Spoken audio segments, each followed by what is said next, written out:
Buddhism really calls us to be present in the moment, to really, that all we have is this moment. And the Dharma says that this is the only moment that matters. You know, that's what we're called to do at hospice, is really just pay attention to what's happening in this moment. When you sit down with a resident or you walk into the room with a resident, you know, first you're asked to fall in love with them wholeheartedly, knowing that they're going to die. And so you know what to expect. You know that they're going to die. You know that there's going to be grief here. You know there's pain here. And Buddhism says we don't run away from that pain.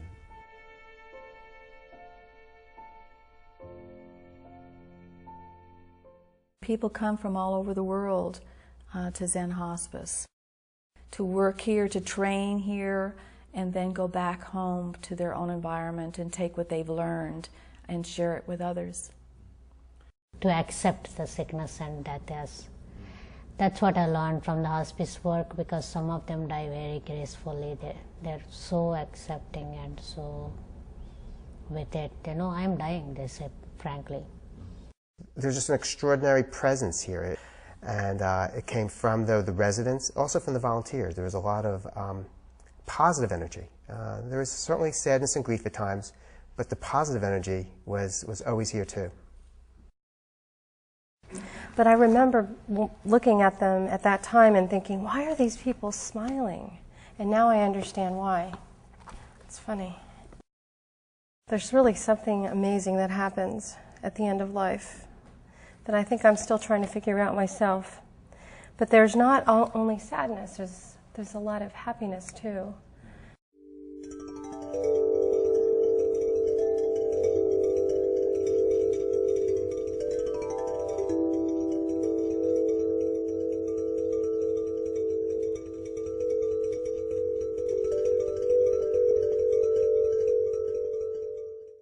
Zen Hospice, many years ago, started this residential care.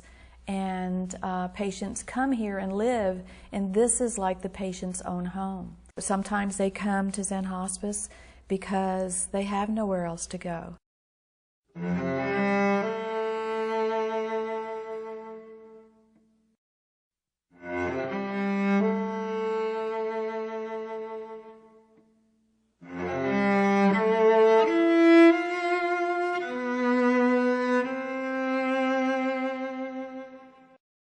Some days I feel like they are my elders.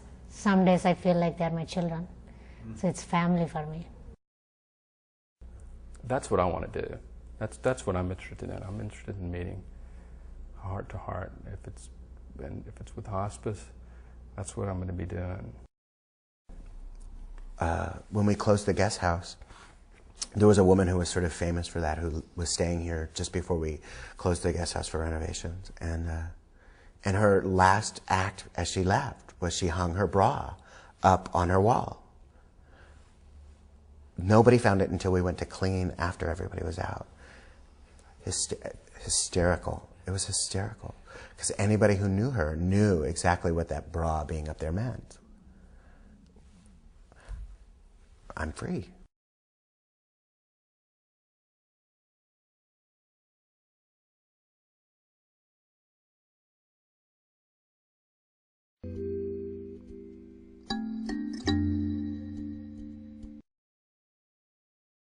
This is a hospice that's based on Buddhist philosophy, but our volunteers come from all walks of life and from all religions and no religion. And all we ask is that they have some sort of contemplative spiritual practice.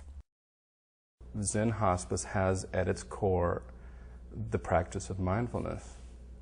And I think that that's what makes the this army of volunteers such an amazing army, is that we have at our core this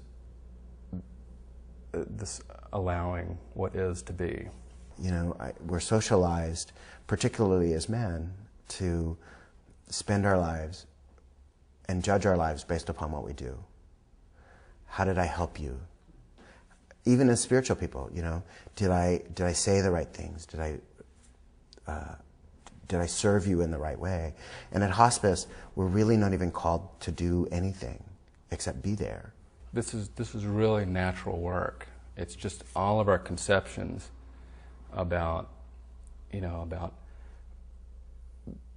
weird-looking bodies or confrontation, just whatever it is that becomes a barrier. As soon as that sort of parts, then that natural ability to serve is just can flow.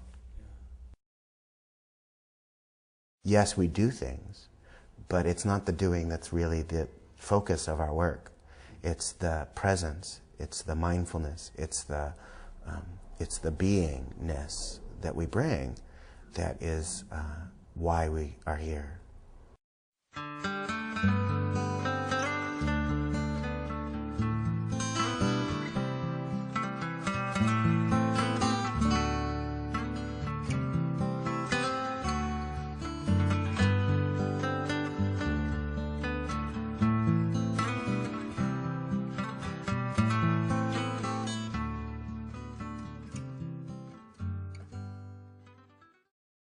Our focus is really on death as transformation. I see the dying process and the birthing process as pretty similar, and that we're actually helping someone, rather than helping someone die, we're helping someone live while they're dying. These people are being loved for the very first time in their lives, and that's what gives you goosebumps when you realize, oh my God, here's a person who's lived their entire life, and they've never been loved. Along that line, one woman shared with me, when I was massaging her, she told me, this feels so wonderful, and I hope you have someone at home who will do this for you. And I said, no, I don't. Then she was a little saddened for a minute or two, and then she came up and said, oh, in that case, when you need it, let me know, I'll come and do it for you. And she passed away, but I have a feeling, and I got that blessing from her, and if and when I need it, she will, wherever she is, but she will send someone for me. In working with people that are dying, the gift that I get back is understanding that each moment of my life is really precious. And so that's the reciprocity, that's the wisdom, and the experiences that they share at the end of their life is amazing. So as much as I, am there to help them through the process, they're also teaching me how to live.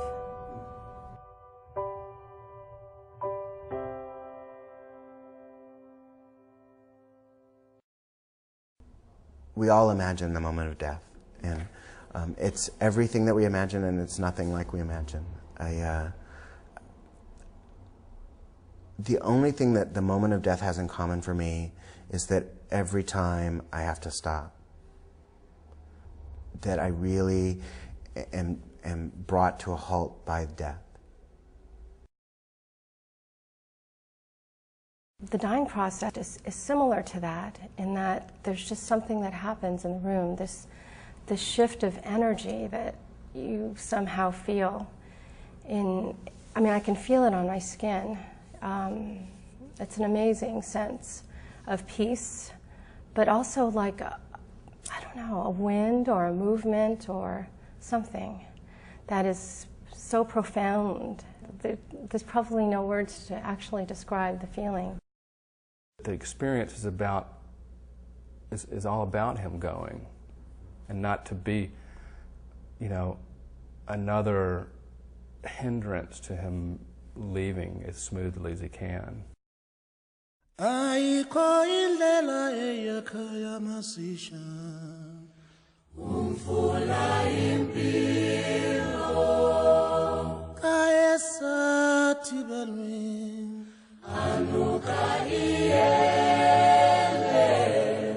Impilo umfula namandla nuka imadla umfula mawukele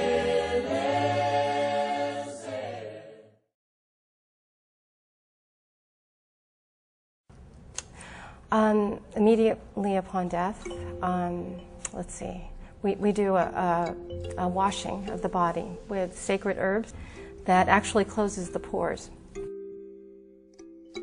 We bathe their bodies in this tea from the top of their head to the bottom of their feet. Put on a nice dress or whatever they have, and we have flowers that we place on their chest. And this morning, Mary was Catholic, so we put a Bible, her Bible and her rosaries, which she really enjoyed, on her chest. And as the resident leaves the facility, we hold candles on either side. All of the nurses and volunteers and all the staff are on either side of the hallway. As the body goes down, we sprinkle rose petals onto the body until, and continue to do that until the body actually leaves the building. The face is never covered. It's a wonderful ceremony. It's very touching. I felt, moved, even though I've experienced it many times, it's very emotional to see someone that you've been helping through this process leave. So sometimes there's tears, and then of course the other residents there too are saying their goodbyes. So it's very emotional for everyone. You know, when I started my first hospice, I thought that I was doing it, that it would give meaning to the deaths of my children. And I found that it really gave meaning to the lives of my children. Because if they hadn't lived and then died, I wouldn't have done the things that I did. So many people that I will never, ever know, their lives have been touched. And they've been touched because my children lived and they died.